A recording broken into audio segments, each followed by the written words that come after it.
Winter Soldier is a limited series out on Disney+. I'm not sure if it's going to get a second season. There's rumblings of it, so I'm putting in my title series review right now, and I'll fix it if they get a second season, and I'll rename it to Season 1 Review. The Falcon and the Winter Soldier takes place 6 months after the events of Avengers Endgame, in which Bucky and Sam Wilson have to team up to take down the Flag Smashers, and a new Captain America by the name of John Walker emerges into the world, and Baron Zemo comes back. So, as you can probably tell from my opening, this is going to contain spoilers about the Falcon and the Winter Soldier. I have a lot to say about the Falcon and the Winter Soldier, so please bear with me throughout this review. It will contain spoilers.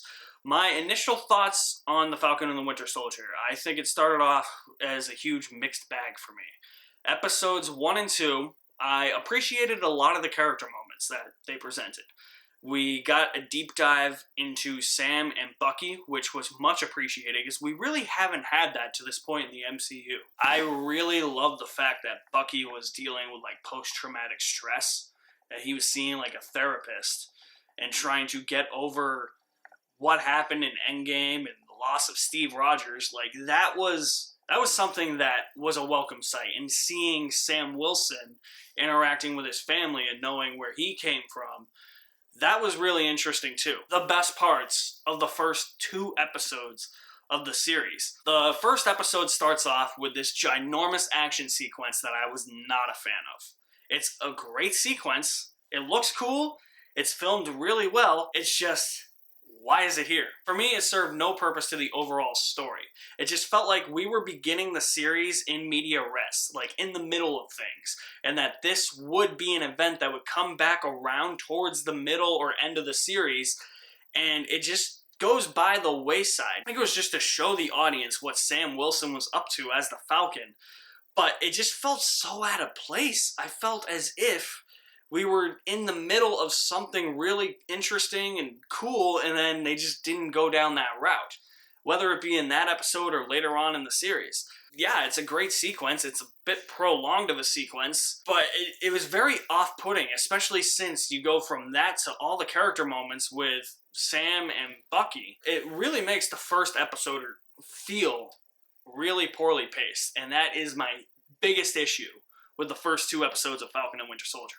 The pacing is all over the place. The episodes end on highs, they get you intrigued, but going back and forth between certain events and then the character moments between Bucky and Sam, it all just feels like they didn't know where to place them in the episodes. When these 2 episodes felt like they wanted to focus on the character moments between Bucky and Sam, or what Bucky's doing or what Sam's doing, there were always those other sequences that were trying to do something else to set up other things that were coming later on in the series that didn't mesh with the character moments with Bucky and Sam. That was my biggest issue with the first 2 episodes. Just where their placement was and how those episodes were paced. Episode 3 is where things really start to kick into high gear. We welcome back Sharon Carter, who I will talk about more, probably, if I don't forget, later on in the review. We also bring back Baron Zemo, the dance god. Man, it's crazy how the MCU just, man,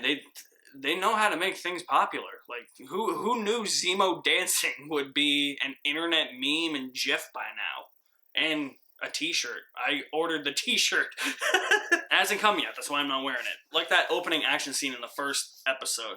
This episode contains a really great action scene in a shipping yard, and it is probably the most visceral, brutal, dirty action sequence that the MCU has delivered. This entire show is not afraid to get down and dirty into the grittiness of the action sequences. It is the best action sequence in the entire Marvel Cinematic Universe. One of the best action scenes I have seen in a long time. It had this very John Wick feel to it. I was completely blown away. It was exhilarating. I loved watching every moment of that. A lot of this show focuses on the character of John Walker, the new Captain America, played by Kurt Russell's son, Wyatt Russell. Man, that was hard to say. Now, I think it's really cool that both father and son get to be in the MCU. A lot of people have a problem with this dude. I guess rightfully so. because he is no Steve Rogers. But, like, you should have known that going in. That Steve Rogers was not coming back as Captain America.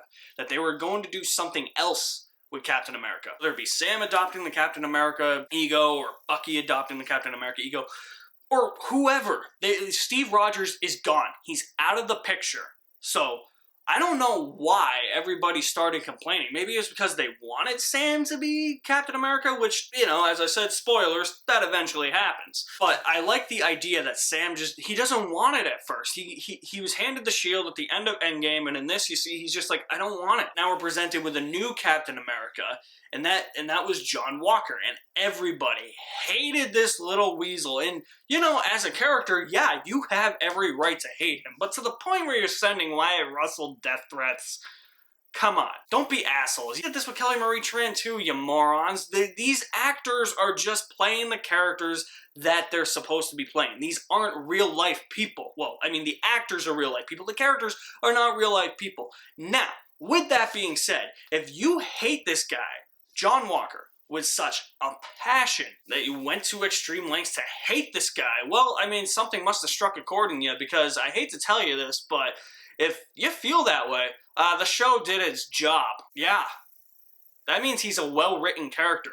Look, a well-written character does not have to be somebody that's likable. Take Jake Gyllenhaal in Nightcrawler, for instance. That dude is one of the most vile, vicious, most unlikable people you could ever meet. But his character development is just off the charts, and Gyllenhaal just completely disappears in that movie. That's what makes Lou Bloom, as a character, a great character, and you actually understand his viewpoint in many situations that he's thrown into and that he's explaining to other characters so that he can try and get his way. I feel as if they did the same thing with John Walker. I hate this guy, I don't like him as a person, but as a character, this is one of the best Marvel villains ever put to screen. And he even gets a redemption arc at the end. Thoroughly enjoyed that. I did not expect that to happen. Or does he? Because at the end he becomes U.S. agent. And look, somebody who's not well versed in comics like me, I have no idea who U.S. Agent is in the comics. I know in the comics he was previously Captain America, so when they went the whole he's U.S. Agent route, I was like, oh, okay, so that's why he was Captain America. Now he's U.S. Agent, but I have no idea if he's like in the gray area, or if he's playing, or if he plays one side, or if he plays the other side. It's going to be an interesting development to see where they take John Walker as a character with U.S. Agent, since, you know, they didn't kill John Walker, man, but when he kills that Flag Smasher dude with the shield, I was like, shit happened. Holy shit. This is the new Captain America, who America is supposed to look up to. He just flat out murdered that guy with the shield. Wow. What I love about John Walker is that he's somebody who thinks he should be privileged. Now that Sam and Bucky are on the scene, he feels like his privilege is being taken away. A lot of that makes for a lot more complex character moments with him, a lot more decisions like the one that I just explained where he kills the Flag Smasher dude. I forget his name because does anybody remember any of the Flag Smashers' names other than Carly Morgenthau? Because I don't. Who the fuck cares about the Flag Smashers? But what I'm getting at is you see where he's coming from because of how he feels about society, how he feels about his place in society. He feels like he's being stripped away and out of the spotlight.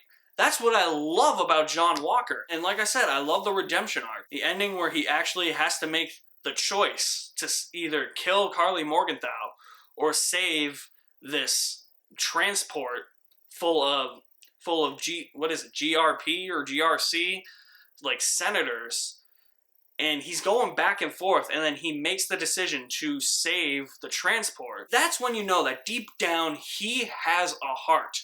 John Walker, man. Whew. They did. Man, I cannot commend that character enough. Cannot commend the writing of the characters enough in this. Except for the Flag Smashers. So let's talk about the Flag Smashers. Yeah, I don't like the Flag Smashers. The thing with the Flag Smashers is, throughout all 6 episodes, it was very hard to keep up with what their exact goal was until the very end. Once you got to the end, I'm like, okay, now I know what they're doing. But up until that point, this girl, Carly Morgenthau, who's played by Erin Kellyman, who played Enfys Nest in the Han Solo Star Wars movie. Every time she's on screen, it's almost like she's backtracking on decisions or making split-second decisions to change her mind, so I had no idea what exactly her motivation was or what exactly her goal was, because the writing for the Flag Smashers was a bit messy. I couldn't follow a single thing that they were trying to do, and why they were teaming up with like Zemo and Bucky and Sam at one point, and then they were against them, and then other stuff happens, and then you have the whole end where they're like, oh, like it all led to the whole ending where they were going to murder essentially all of the senators, which I understood. It's just how we got to that point was really messy, and every time it cut from Bucky, Zemo, or Sam to the Flag, or John Walker to the Flag Smashers, I could have given two shits. They call themselves the Flag Smashers. Really, you couldn't come up with a cooler name? Flag Smashers? That's the best you got. And unfortunately, some of the writing is done by the guy who wrote John Wick. The character of Carly Morgenthau and the rest of the Flag Smashers were honestly the weakest links of this entire show. I did not like a single scene with them. I did not care about them. I did not resonate with them. I couldn't figure out their damn plan until the very end because their motivations weren't clear, or they kept changing their motivations every 2 minutes. So yeah, not a fan of the Flag Smashers. I mean, I wasn't 100% sure where they were going with that. They're first introduced, and I'm like, who are these people? You have that one, I forget his name. You have that one random, like, U.S. Army guy who's in the first 2 episodes and then, like, doesn't show up again for, like, 3 episodes. I'm like, he shows up, I saw him in the finale. I think he was in episode 5 too, and I'm like, where the hell have you been this whole time? I mean, John Walker has every right to be pissed at these people because they killed his friend Lamar. Justice for Lamar, which brings out his inner anger to kill that one Flag Smasher dude. But everything else with the Flag Smashers, like, it's evaporated from my mind. It's just gone by the wayside. I didn't care one single bit. And if they do a season 2, I really hope they don't bring the Flag Smashers back. For anybody complaining, though, that this was too politically charged or politically involved, they're characters from Captain America. What do you expect? Not every single one of these characters has superpowers. It was going to go down that route, and I was fine with that. I expected that. That's all I'm going to say on it, because I know it's kind of a touchy subject. But seeing Falcon become Captain America, and that suit was amazing, and not only that, but the suit wasn't CGI'd. Thank God. Thank God. I was getting really sick of the Iron Man suit being CGI'd and the Spider-Man suit being CGI'd. Let them wear the suits. Thank you for letting Anthony Mackie wear a Captain America suit. I salute you, Marvel Studios. We finally got to see one of the actors actually wear a suit. Not some CGI bullshit, even though the CGI for the suits wasn't too bad. But just let them wear it, and it looked awesome. His action scenes in the finale were awesome. I loved every moment with him as Captain America. I love how he became the new Captain America, but he got to keep the Falcon wings so he can still fly and all that shit. I'm like, hell yeah, man. This series had a rough start. I wasn't a huge fan of episodes 1 or 2. 3, mostly for that shipping yard action scene, started to get me to like it, but I think these last 4 episodes really swayed me to liking the show a lot. Because the first 2 episodes just didn't do it for me. As it kept going back and forth to the Flag Smashers, and thought it was poorly paced in between the character moments for our main characters. Once Zemo got reintroduced, and once John Walker started wreaking havoc, I fell in love with this show. I've seen some people not liking the finale, and why? I mean, everybody says it's too cluttered. No, I don't think so. There's not a lot going. They have to tie up loose ends. Yeah, maybe you could have used another episode or 2, but I think they tied up all the loose ends fairly well, except for the Sharon Carter power broker thing. Oh my god. Okay, where are they going with Sharon Carter? That's what I need to know. Episode 3, they mention this person called the power broker. So until the finale, you're wondering, oh, who's the power broker? I wonder who the power broker could be. For a moment, I was like, is Carly Morgenthau the power broker?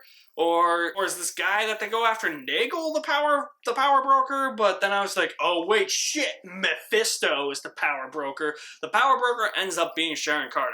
And from what it sounds like, is she going to be a villain? I have no idea. I don't know. Like I said, I'm not well versed in the comics. That's what it seems like they're going down. It seems like that they're just making her to be a bit more shady, but at the same time, like, maybe put a little bit of a gray area in her character. I don't know. Something to think about. Because she was extradited out of the United States. Like, she can't come back to the United States, but Sam makes her a promise. It's like, I can get you back in. I can get you a full pardon. The mid-credit scene in the finale, she gets a full pardon, but then she gets on the horn with somebody and is like, yeah, I'm back, I'm a government agent now, but like, you can't touch the super soldiers, but I got all the weapons and gear you need. I'm like, wait, hold on. So that's where I'm kind of a little, where are we going with Sharon Carter? I thought the Carter family was good, so I have no idea. Maybe they're following a storyline in the comics that I am not aware of. Again, I don't read the comics. Bitch me out in the comments. But I'm curious to see where that goes, because I think they just made Sharon Carter a little bit more interesting with that. If there's going to be a gray area, I mean, it could have something to do with Julia Louis-Dreyfus's character. I don't remember her name. She shows up for like 2 minutes in the entire series. I don't remember her name. Is it like Valentina or something? I know Valentina is like part of her name. I'm just gonna call her Val. Val shows up and maybe it's something to do with Val, but I don't know. I mean, that was a loose end that wasn't really tied up. I mean, other than her being the power broker thing. But I'm curious to see where that's going to go, even though I know a lot of people don't like Sharon Carter as a character. Yeah, she's just there, but there's at least slightly more intrigue with her now. So those are my thoughts on the Falcon and the Winter Soldier. A rocky beginning. Really got me on their side with the last 4 episodes. Really liked the finale. Really loved all the action. The John Walker stuff was great. The character moments for Bucky and Sam were great. Zemo dancing is an all-time classic. What did you guys think of Falcon and the Winter Soldier? Drop me some feedback in the comment section below. I will leave my link to my website in the description below as well. You guys are the best. Thank you for watching. My name is Alex Madden, and I'll see you at the movies somewhere.